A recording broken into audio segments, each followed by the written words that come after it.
brought to you by Candid. Candid dusting powder, 4 skin problems का एक expert solution. Candid dusting powder, हटा खुजली, लगा कैंडिड। कौन है अशोक मित्तल? कब उन्होंने पॉलिटिक्स ज्वाइन किया? क्या है अरविंद केजरीवाल से कनेक्शन? इनके राज्यसभा एमपी चुने जाने के बाद पार्टी और उन दिनों दिल्ली के सीएम अरविंद केजरीवाल पर क्या क्या आरोप लगे? लवली नाम से क्या है विशेष लगाव? आज की इस वीडियो में हम सारी जानकारी देंगे। जब 2 अप्रैल को आप एमपी राघव चड्ढा को राज्यसभा के डिप्टी लीडर के पोस्ट से हटाया गया तो उनके पॉलिटिक्स के साथ साथ एक सवाल सबके मन में उठा कि अब राघव चड्ढा की जगह कौन लेगा। इस सवाल का जवाब अब मिल गया है। आम आदमी पार्टी के राज्यसभा एमपी अशोक मित्तल ने राघव चड्ढा को रिप्लेस किया है। जब साल 2022 में आपने अपने राज्यसभा के एमपीज की लिस्ट जारी की थी तो उस लिस्ट में क्रिकेटर, प्रोफेसर, नेता के साथ साथ एजुकेशनिस्ट कम बिजनेसमैन का भी नाम था, जो लोगों को खूब हैरान किया। नाम था लवली प्रोफेशनल यूनिवर्सिटी के चांसलर अशोक मित्तल का। कौन है अशोक मित्तल? कब उन्होंने पॉलिटिक्स ज्वाइन किया? क्या है अरविंद केजरीवाल से कनेक्शन? इनके राज्यसभा एमपी चुने जाने के बाद पार्टी और उन दिनों दिल्ली के सीएम अरविंद केजरीवाल पर क्या क्या आरोप लगे? लवली नाम से क्या है विशेष लगाव? आज की इस वीडियो में हम सारी जानकारी देंगे। अशोक मित्तल का जन्म 10 सितंबर 1964 को पंजाब के जालंधर में हुआ।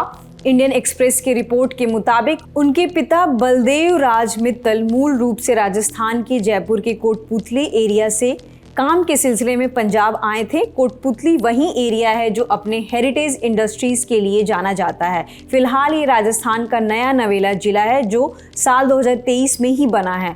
पंजाब आकर अशोक मित्तल के पिता ने एक आर्मी कॉन्ट्रैक्टर के लिए काम करना शुरू किया। इसी दौरान उन्होंने एक कॉन्ट्रैक्टर से 500 रुपये उधार लिए और साल 1961 में जालंधर में एक मिठाई की दुकान खोली। मिठाई की दुकान से कैसे संसद तक का सफर तय किया, इस किस्से पर हम बाद में आएंगे। उसके पहले हम जानते हैं अरविंद केजरीवाल का मित्तल कनेक्शन। शुरुआत करते हैं साल 2022 से। साल 2022 में जब आम आदमी पार्टी ने अशोक मित्तल को राज्यसभा भेजने का डिसीजन लिया तब पार्टी और केजरीवाल पर आरोप लगे कि पार्टी ने अपने वन ऑफ द फाइनेंसर को राज्यसभा भेजा है। पंजाब के भोलात कॉन्स्टिट्यूएंसी के कांग्रेस एमएलए सुखपाल सिंह खैरा ने आम आदमी पार्टी के डिसीजन को क्वेश्चन किया। उन्होंने कहा कि क्या बिना राजनीतिक आधार वाला हल्का नेता बीजेपी का सामना कर पाएगा? अपनी मेहनती नेताओं को भेजने के बजाय आपने राज्यसभा की सीट एक पैसे वाले व्यक्ति को दे दी, क्योंकि वह चंडीगढ़ या पंजाब के अन्य मुद्दों पर कभी प्रभावी ढंग से आवाज नहीं उठा पाएंगे। आपने यह सीट एक ऐसे व्यापारी को बेच दी है जो अपनी हैसियत बढ़ाने के लिए इसे चाहता है। बीएसपी नेता बलविंदर कुमार ने भी आपको घेरा था। उन्होंने कहा था कि अशोक मित्तल को दी गई राज्यसभा की सीट का मकसद पंजाब में अरविंद केजरीवाल के आधार को मजबूत करना है ताकि वे उन्हें आर्थिक रूप से और केंद्र में अपनी राजनीतिक महत्वाकांक्षाओं में मदद कर सकें। उन्होंने आरोप लगाया केजरीवाल राज्य के हित के बजाय अपने व्यक्तिगत फायदे को देख रहे हैं। इन तमाम राजनीतिक बयानों के बीच अशोक मित्तल ने यह बयान दिया था कि राज्यसभा का एमपी बनना उनके लिए लोगों की ओर से दिए गए प्यार को लौटाने का एक मौका है। वो हमेशा से पंजाब के लिए कुछ करना चाहते थे, ये उनके लिए बेहतरीन मौका है। अब आते हैं एक और बंगले वाले किस्से पर, जिस बंगले में केजरीवाल जेल काटने के बाद रुके थे। साल 2024 में अरविंद केजरीवाल दिल्ली के सीएम पद से इस्तीफा दे चुके थे और उसके बाद वो बेघर हो गए थे, मतलब दिल्ली में रहने के लिए उनके पास कोई जगह नहीं थी। तब उनको दिल्ली में अपना बंगला अशोक मित्तल ने दिया था। उस दौरान आपके कई कार्यकर्ताओं ने केजरीवाल को रहने का ऑफर दिया था, पर केजरीवाल ने चुना फिरोज शाह रोड का बंगला नंबर 5। माना जा रहा था ये लुटियंस दिल्ली का बंगला आप पार्टी ऑफिस के नजदीक था, इसलिए केजरीवाल ने इस बंगले को चुना। अब आते हैं मिठाई की दुकान और मित्तल का लवली कनेक्शन पर।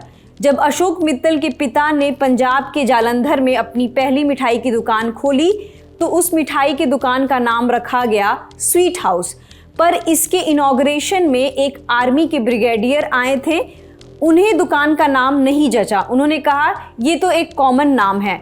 फिर अशोक मित्तल के पिता ने उन्हें नाम सजेस्ट करने को कहा तो उन्होंने अपनी एक पोती का जिक्र किया और उन्होंने कहा कि वो पोती उन्हें बहुत प्यारी है जिसका नाम है लवली। फिर क्या था, दुकान का नाम पड़ा लवली स्वीट हाउस और वो दुकान खूब चली। परिवार ने लवली नाम को लकी माना।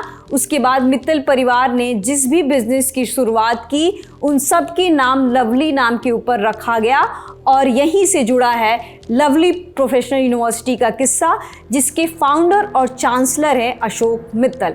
अशोक मित्तल की जब कहानी को देखते हैं तो शुरुआत इन्होंने मिठाई की दुकान से किया था, फिर एजुकेशनिस्ट कम बिजनेसमैन बने, पर पॉलिटिक्स से दूर दूर तक नाता हमें दिखाई नहीं देता है। ये भारत सरकार की कई कमेटी के सदस्य भी रह चुके हैं, जैसे committee of defence, committee of finance. फरवरी 2026 में उन्हें India USA parliamentary friendship group का सदस्य भी चुना गया। मिठाई की दुकान से एलएलबी की डिग्री, यूनिवर्सिटी चांसलर, सांसद से अब आपका डिप्टी लीडर तक के सफर में बहुत ज़्यादा पॉलिटिकल अप्स एंड डाउन्स तो नहीं दिखते हैं, बट डाइवर्सिटी जरूर दिखती है। फिलहाल उन्होंने कहा है कि राघव चड्ढा ने खुद उन्हें डिप्टी लीडर बनने की बधाई दी है और अपने नए रोल को वो रिप्लेसमेंट के तौर पर नहीं देखते हैं। उन्होंने कहा है कि पार्टी सभी को मौका दे रही है, इसी सिलसिले में उन्हें भी मौका दिया गया है। इस वीडियो में इतना ही। मेरा नाम है रितु, देखते रहिए द ललन टॉप।